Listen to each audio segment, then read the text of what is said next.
자, 세 번째, 이 부패 방지 국민권익위원회 설치 운영에 관한 법률에 대해서 말씀을 드리도록 하겠습니다. 자, 이 목적은요, 이 법의 목적은 행정의 적정성 확보를 하며 청렴한 공직, 사회 풍토의 확립에 이바지함을 목적으로 합니다.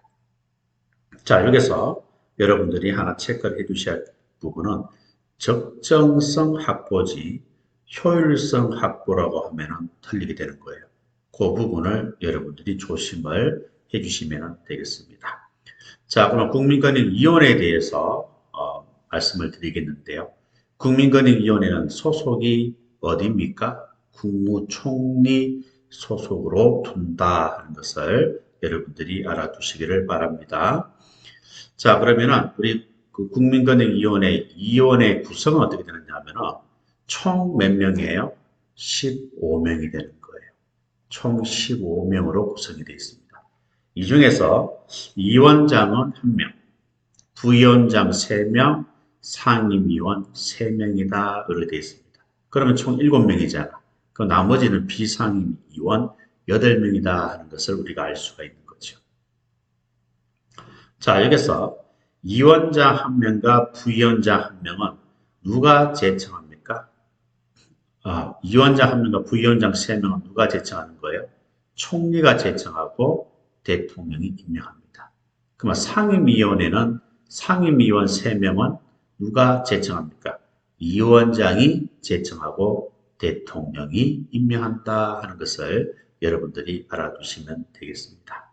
다시 한 번 더. 위원장 1명과 부위원장 3명은 총리가 제청하고 상임위원 3명은 위원장이 제청한다. 이 부분을 조심하라 이 말이에요. 그리고 비상임위원 8명도 대통령이 임명 위촉을 하는데 자, 국회가 3명을 추천해요. 대법원장이 3명을 추천해요. 나머지 2명은 행정부에서 대통령이 알아서 위촉을 할 겁니다.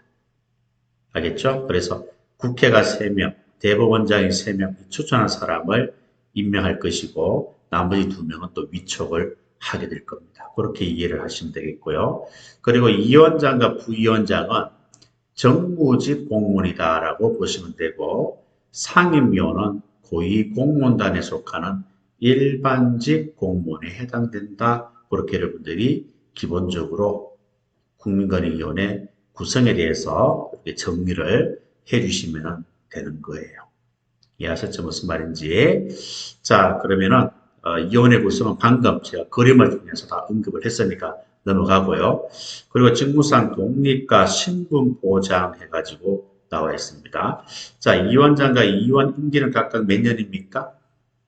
3년이다 하는 것을 알아두세요. 임기는 3년입니다. 한 차례 연임이 가능하다 하는 것을 알아두시고 그리고 아래에 해당되는 경우를 제외하고는 자기 의사에 반해서 면직 해촉되지 않습니다. 근데 여기 해당되는 경우는 면직 해촉이 된다 이 말이에요.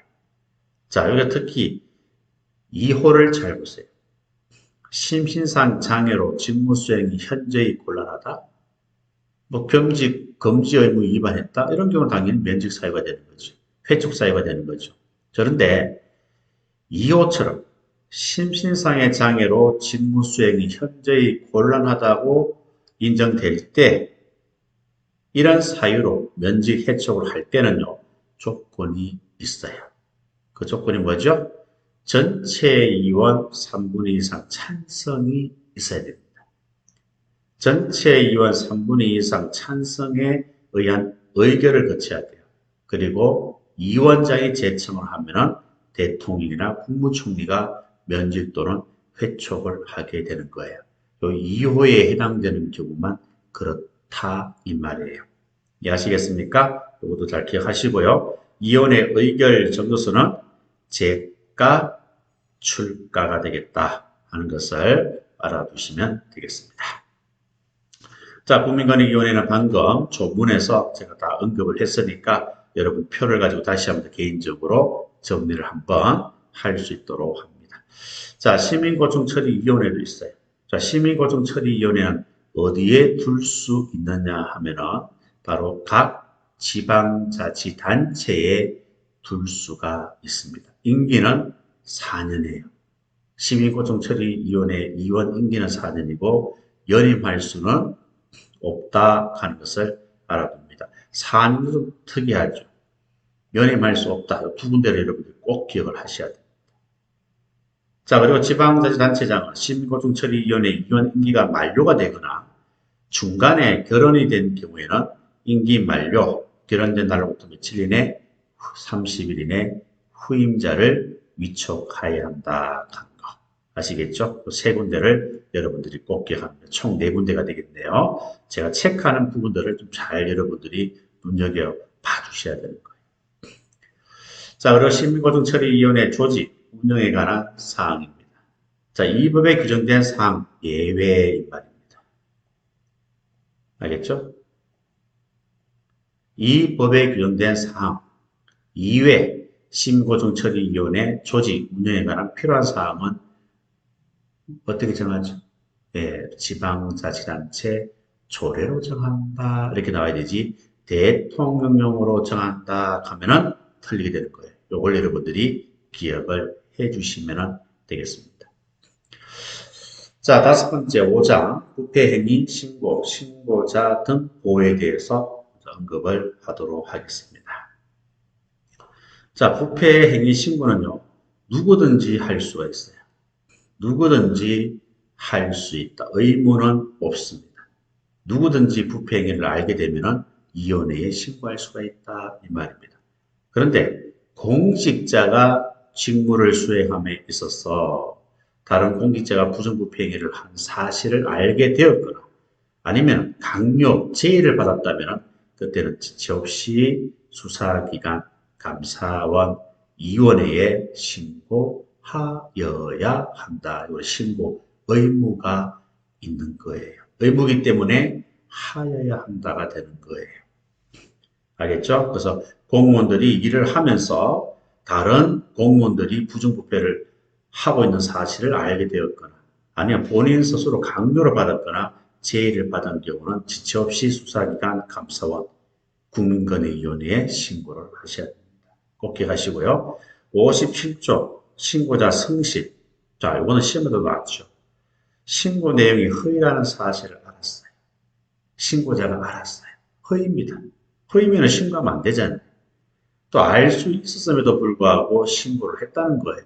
그러면은 이 법에 의해서 이 신고자는 이 법에 의해서 보호를 받을 수가 있다 없다? 받을 수가 없게 되는 거예요. 허위라는 사실을 알았는데도 신고한 경우, 알 수 있었음에도 불구하고 신고를 한 경우, 이런 경우는 이 신고자는 이 법의 보호를 받을 수가 없다 하는 사실을 여러분들이 알아두시면 되겠습니다. 자, 그리고 신고 방법인데요. 자, 신고 방법은 바로 신고자의 인적사항, 신고 취지, 이유를 기재한 기명의 문서로서 한다. 무기명이 아니고 기명의 문서다 하는 것도 시험에 출제가 되었습니다. 꼭 기억을 해 주시기를 바랍니다. 자, 그래서 신고 내용 확인, 이첩이 되겠는데요.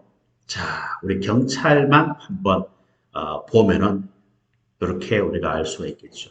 자, 이원회에 신고가 접수된 당해 부패 혐의 대상자가 이 말입니다.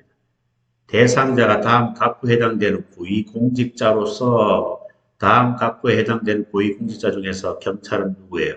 경무관급 이상 경찰 공무원이 됩니다. 경무관급 이상이 총경급 이상이다 하면은 틀리되는 거예요. 적고 X라고 하시면 돼요. 총경급 이상이라 하면 안 됩니다. 아시겠죠? 경무관급 이상이다. 요거 하나 기억을 해 주셔야 돼요. 이해하셨죠? 자, 그리고 이혼에는 접수된 신고사항을 접수일부터 며칠 이내 처리한다? 60일 이내 처리해야 되고, 또 확인하기 위한 보완이 필요하다. 인정되면 그 기간을 30일 이내 연장도 가능하다 하는 것을 알아두시기를 바랍니다. 최장 90일 이내에는 처리가 완료가 되는 거예요. 아셨죠? 자, 그리고 조사 결과 처리 부분이 나옵니다. 자, 조사 결과 처리 부분에서는요, 자, 만약 조사 기간은 신고를 이첩 또는 송부를 받지 않아요? 그러면 며칠 이내에 종결하죠? 60일 이내에 종결하셔야 돼요. 60일 이내. 아셨죠? 그리고 신고를 이첩, 송부받은 조사 기간은, 자, 조사 기간이, 그게 다른 조사 기관의 이첩, 재이첩, 감사 요구, 송치, 수사 의뢰, 고발을 한 경우는 이 말입니다. 다 포함되는 거예요. 다 포함돼서 신고를 이첩, 송구받은 조사 기간은 감사, 수사, 조사 결과, 감사, 수사, 조사 종료 후 며칠 이내 이혼에 통보한다. 10일 이내에 이혼에 통보한다 하는 사실을 알아두시기를 바랍니다.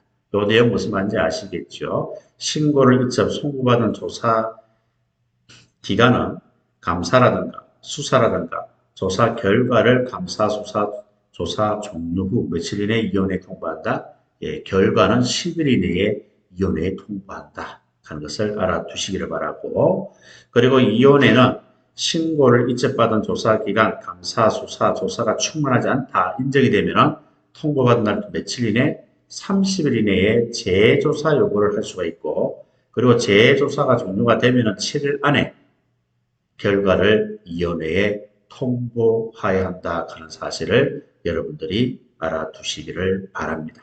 자, 다시 한번 더 정리를 해보면요. 자, 조사기간은 60일 이내에 조사를 종결해야 한다. 60일 이내에 종결해야 한다 하는 것을 기억하시고, 그 다음에 이첩, 송부 받은 조사 기간은 조사 결과를 며칠 이내 위원회에 통보한다. 10일 이내에 조사 결과를 통보한다 하는 것을 알아두시면 되겠습니다. 이걸 기억을 해주시고요. 자, 그리고 위원회는 조사 기간의 어떤 조사나 수사가 충분하지 않다 인정이 되면은 조사 결과를 통보받은 날부터 며칠 이내 30일 이내 재조사 요구를 할 수 있다 하는 것을 알아두시고, 그러면은 재조사 요구를 받은 조사기관은 재조사를 종결한 날로부터 며칠 이내 7일 이내에 위원회의 결과를 통보한다 하는 것. 이걸 여러분들이 잘 기억을 할 수 있도록 합니다. 자, 책임감면입니다. 자, 이 법에 의한 신고를 함으로써 그와 관련된 자신의 범죄가 발견된 경우 신고자에 대해서 형을 강경 또는 면제하여야 한다가 아니고 할 수 있다. 이건 뭐 당연한 거예요. 그렇죠? 형을 강경 또는 면제할 수 있다 하는 당연한 거예요. 왜? 우리 경찰학개론 전체에서 하여야 한다 필요적 하면은 뭐가 있어요? 국가보안법상 고불자예방, 공직선거법상 자수가 있는 거예요. 그 네 가지만 뭡니까? 고불자예방, 공직선거법상 자수, 이것만 필요적 감면이고 나머지는 모두 임의적 감면이다. 그래서 할 수 있다 하는 것은 너무나 당연한 겁니다. 고민할 게 없는 거죠. 자, 그리고 국민감사 청구입니다. 이번에 시험에도 나왔잖아요. 감사 청구권은 나이가 몇 세 이상이 되는 거죠? 19세 이상 국민입니다. 18세 이상 국민 가면 틀려요. 그리고 대통령에 정하는 일정한 수가 몇 명입니까? 300명 이상입니다. 자, 300명 이상 국민 연소로 감사원에 감사를 청구할 수 있다 하는 것을 여러분들이 알아두시면 되겠습니다. 자, 그리고 감사 청구 방법은 바로 인적사항, 감사 청구 취지와 이유를 기재한 기명의 문서로 합니다. 무기명하면 틀리니까요. 그 부분도 조심해서 기억하시고요. 그 다음에 감사 실시 결정입니다. 자, 접수가 되면 감사 청구 접수가 되면은 접수일부터 30일 이내에 감사 실시 여부를 결정하여야 하고, 청구가 이유가 없다고 인정되면 기각할 것이고, 기각 결정한 날부터 10일 이내에 그 사실을 감사 청구인에게 통보한다 하는 사실을 여러분들이 알아두시면 되겠습니다.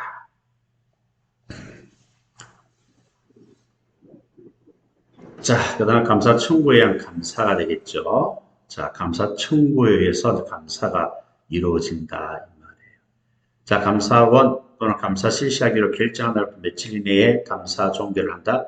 60일 이내에 종결을 해야 됩니다. 물론 필요에 따라 연장도 가능합니다. 자, 감사가 종결된 날부터 며칠 이내에 감사 청문회에 통보한다. 결과는 10일 이내에 청문회께 통보한다 하는 사실을 알아두시면 되겠습니다. 자, 그 다음 네 번째 행정절차법이 되겠습니다. 행정절차법까지 하고 좀 쉬었다가 진행하도록 할게요. 자, 행정절차법, 목적 정의, 적용 범위 간단하게 또 언급을 해드리겠습니다.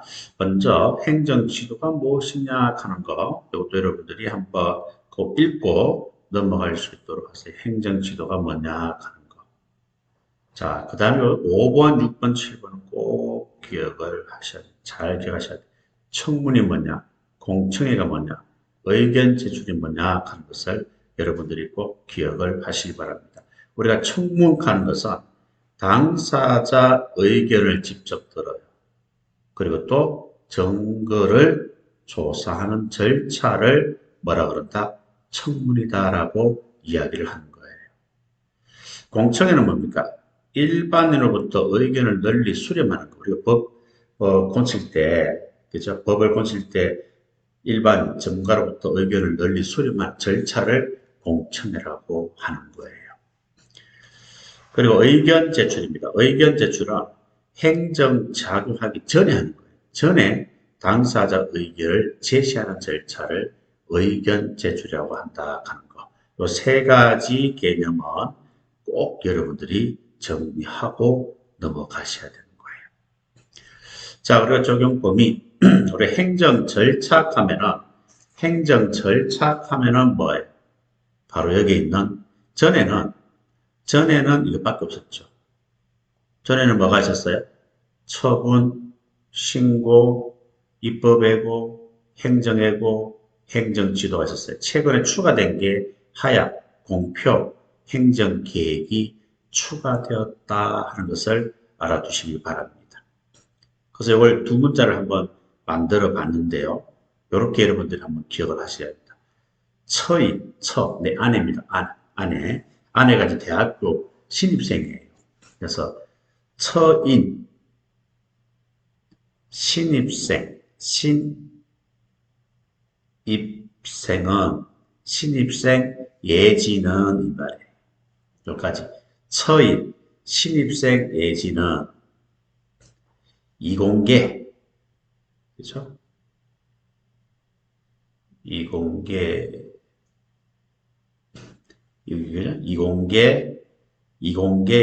확정되었다. 이공계 확정되었다. 예, 방금 제가 문자를 만들어가지고 저도 조금 헷갈립니다.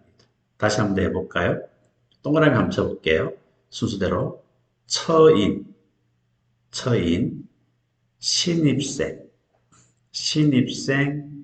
예지는 처인 신입생 예지는 이공계에, 그죠? 이공계에 확정되었다. 그렇게 여러분들이 암기를 하시기 바랍니다. 그러니까 이제 행정 절차를 하면은 몇 가지입니까? 8가지가 행정 절차예요. 전에는 5가지만 행정 절차인데 지금은 8가지를 우리가 행정 절차라고 합니다. 꼭 기억하셔야 돼요. 시험에 꼭 나옵니다. 물론 시험 칠 때마다 나오지는 않겠지만 행정 절차법이 나온다면 나올 가능성이 가장 높은 것이에요. 그런데 여기서 행정조사는 행정 절차에 포함이 될까요? 안 될까요? 되지 않는다 하는 것을 알아두셔야 됩니다. 행정조사는 행정 절차에 포함되지 않는다. 꼭 기억합니다. 자, 그리고 첫 번째 처분하는 게 있어요. 처분. 그렇죠? 처분하는 게 있어요. 처분. 여기에 대해서 언급을 한번 하도록 하겠습니다. 우리가 처분을 할 때는요, 자, 의견 청취를 합니다. 그게 불이익처분이죠. 수입적인 처분은 제가 문제가 없잖아요. 나한테 이득이 되는 거니까요.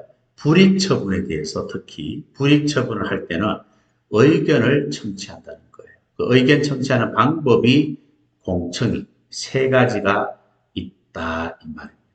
이 공청회가 뭐예요? 의견을 청취하는 방법이다 하는 것을 알아두셔야 돼요. 조금 더 조문에서 다 언급을 할 거예요. 자, 이 세 가지를 간단하게 한번 정리하고 넘어간다면 공청회는 당사자에게 14일 이내에 공청회 하기 전에 14일 이내에 통지를 할 것이고 청문은 10일 이내고 의견 제출은 행정청에서 행정행위를 하기 전에 사전에 당사자의 의견을 듣는 거예요. 사전에. 공청회는 14일 이내에, 청문은 10일 이내에, 의견 제출은 사전에. 만약에 14일과 10일이 헷갈리면 14일의 숫자가 크잖아요.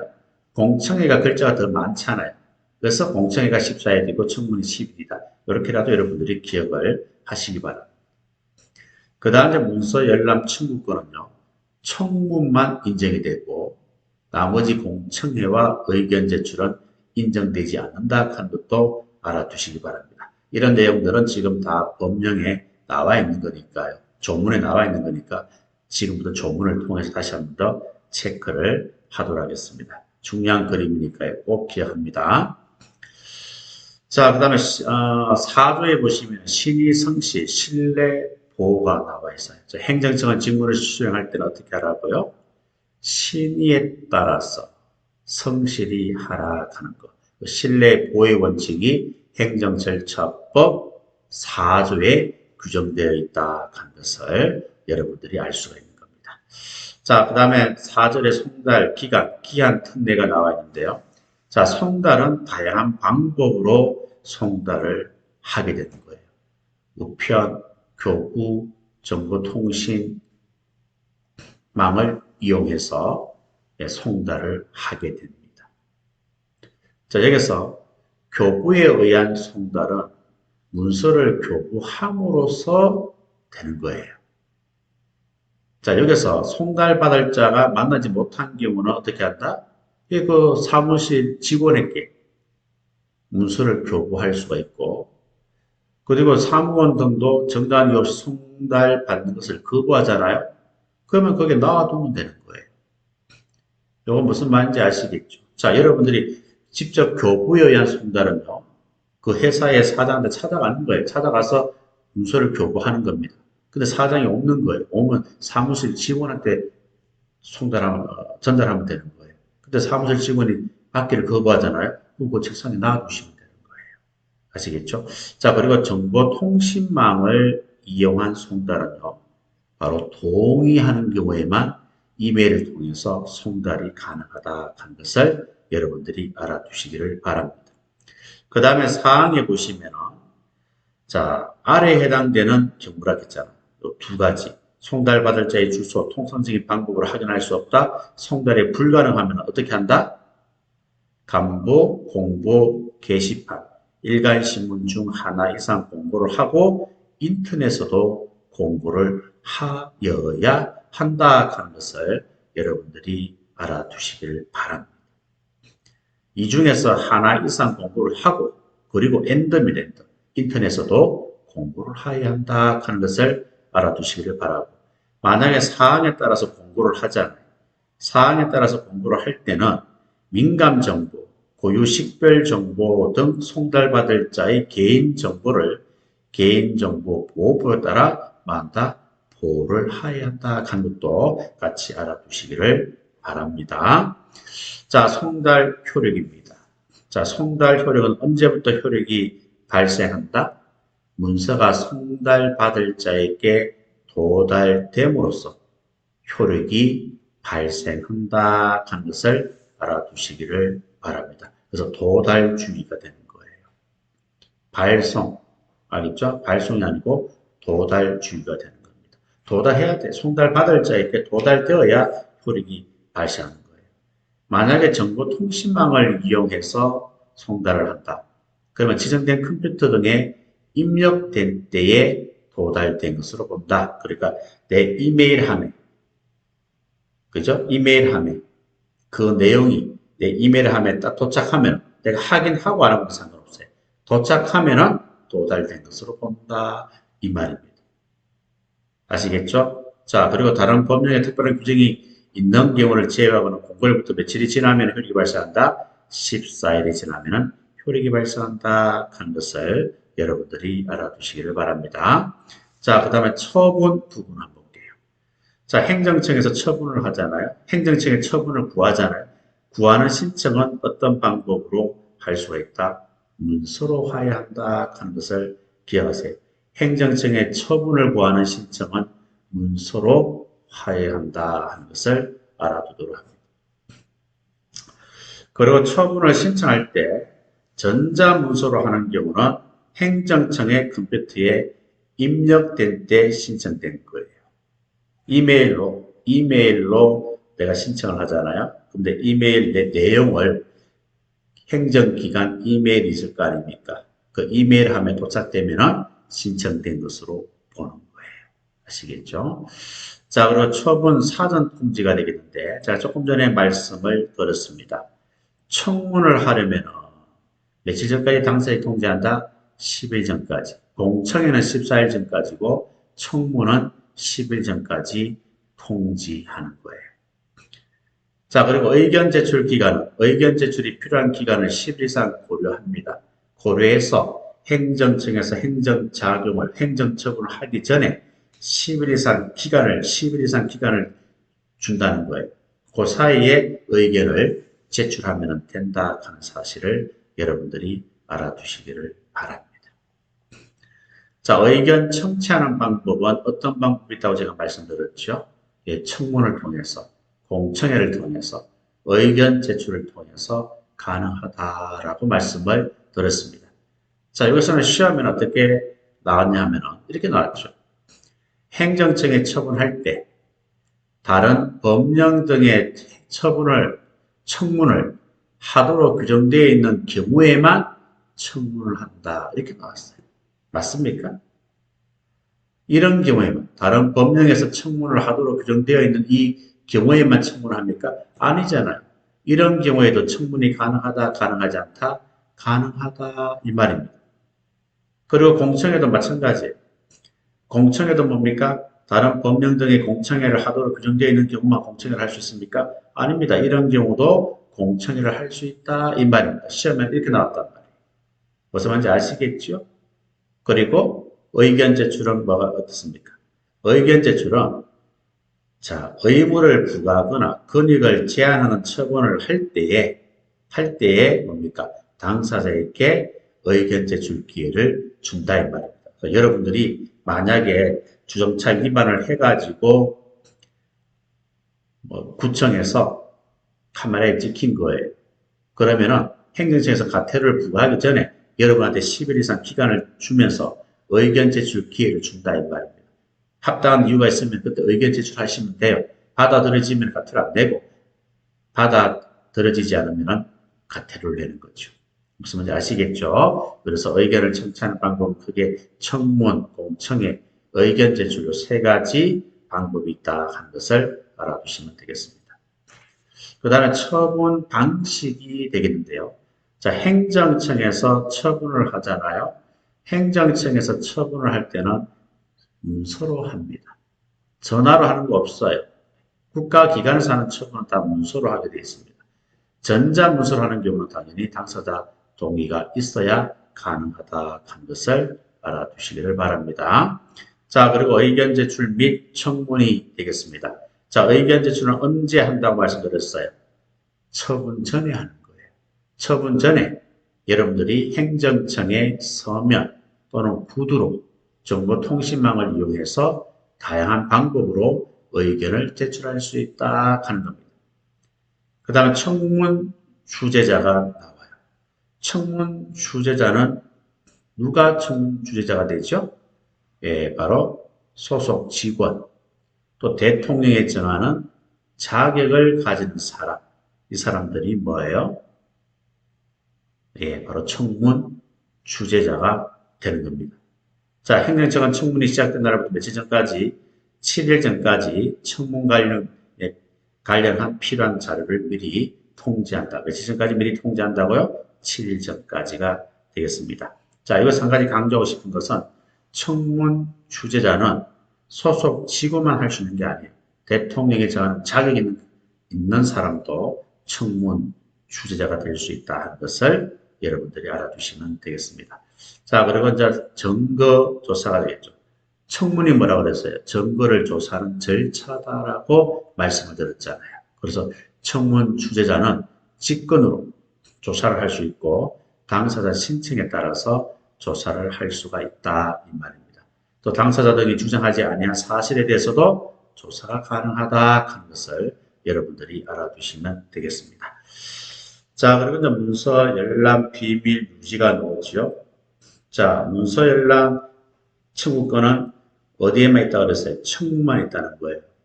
그래서 이게 법적 근거 여기 있는 거예요. 37조에 나와 있는 거예요. 공청회라든가 의견 제출 이게 없잖아요. 청문의 경우에는 괜찮아요. 청문의 경우에는 문서 열람 복사를 요청할 수 있다 없다 있다 하는 거. 그래서 문서 열람 복사 청구권이 인정되는 것은 청문밖에 없다 하는 것이 37조가 법적 근거가 되는 겁니다. 자, 그 다음에 3절에 공청회에 대해서 봅니다. 자, 공청회는 뭐라고 그래서 청문은 10일 전까지 당사자에게 통지를 한다고 그랬고 공청회는 14일 전까지 당사자에게 통지를 하게 됩니다. 자, 온라인 공청회가 있는데요. 온라인 공청회만 할 수는 없어요. 오프라인 공청회와 병행하여서만 정보통신망을 이용해서 온라인 공청회를 실시할 수 있다 하는 것. 공청회와 병행하여서만 가능하다는 것. 이걸 여러분들이 꼭 기억을 하도록 합니다. 자, 그리고 행정상 입법 예고가 됩니다. 자, 입법 예고, 법을 제정하거나 개정하거나 폐지할 때 행정청 이를 예고하게 됩니다. 자, 예고 방법은 여기에 나와 있어요. 자, 첫 번째는 뭡니까? 예, 인터넷, 신문, 방송 등을 통해서 뭐 한다? 공고를 한다 이 말이에요. 그 다음 두 번째는 국회 소관 상임위원회에 제출을 할 것이고 그 다음에 예고사항을 행정기관, 지방자치단체, 그 밖의 단체에 통지를 할 것이고 그 다음에 의견을 널리 수렴하게 되는 거예요. 이것도 이렇게 하시면 됩니다. 인상예의라고. 인상예의에서 인터넷 등에 공고를 한다. 상임위원회에 제출한다. 예고사항을 통지한다. 의견을 수렴한다. 이렇게 기억을 하시면 되는 거예요. 자, 그리고 행정청은 복사해야 되는 비용. 복사해야 되는 비용은 복사를 요청한 자에게 부담시킬 수도 있다 하는 것을 알아두시기를 바랍니다. 자, 예고기간은 입법 예고기간은 며칠이에요? 40일 이상이 되겠고 자치법규는 20일 이상이 되겠다 하는 것을 알아두시면 됩니다. 그 다음에 행정예고입니다. 자, 행정예고기간은 20일 이상으로 한다 하는 것을 알아두세요. 아시겠죠? 입법예고는 40일. 여기 앞에 보면은 나와 있죠. 40일이라고. 그리고 자치법규는 20일이라고 되어 있잖아요. 행정예고는 20일 이상이다 하는 거. 만약 단축된 행정예고 기간은 10일 이상이다 하는 거. 이걸 여러분 두 군데를 같이 기억을 해 주셔야 됩니다. 아시겠죠? 자, 그 다음 행정지도가 되겠는데요. 6장. 행정지도를 할 때는 필요 최소한도에 거쳐야 합니다. 또 여기 1항과 2항이 모두 원래 1차 순경시험에 나왔던 질문이에요. 그리고 행정지도는 말로도 가능하다. 서면은 당연히 가능하고 말로도 가능하다 하는 것을 여러분들이 알아보셔야 돼요. 이것도 원래 순경시험에 나왔던 질문이잖아요. 그리고 의견 제출, 이것도 이번에 시험에 나왔던 질문이죠. 행정지도 상대방은 행정지도 방식과 내용에 대해서 행정기관에 의견을 제출할 수 있다 없다 있다 하는 것을 알아두시면 됩니다. 자, 보칙에서 비용 부담은요. 행정 절차에 드는 모든 비용은 행정청이 부담한다 하는 것을 알아두시면 되겠습니다. 자, 그렇게 해서 마치고 다음 시간에는 국가배상법에 대해서 말씀을 드리도록 하겠습니다.